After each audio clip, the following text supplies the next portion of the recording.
Alamin natin ang latest sa mundo ng showbiz mula sa ating star patroller, Femela Baranda, Fem.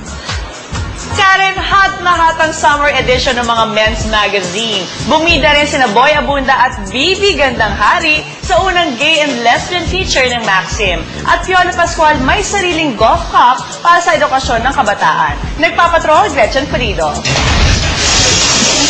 Lalo pinainit ang summer sa tumitinding kompetisyon ng mga men's magazine sa kanilang April cover showdown.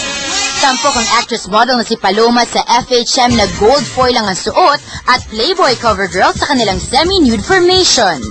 Pero ang pinakamapanghas, ang Maxim cover tampok ang Mocha Girls na tila lumampas na nga sa limitasyon ng men's magazines. Ipinagtanggol naman ni Mocha ang pinag-uusapang pictorial. Self-expression. I want to feel free, embrace my sexuality, and liberate myself, come out in the open.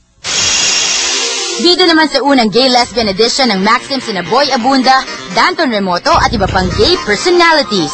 Pinarangalan din si Bibi Gandang Hari bilang bukod tanging transgender.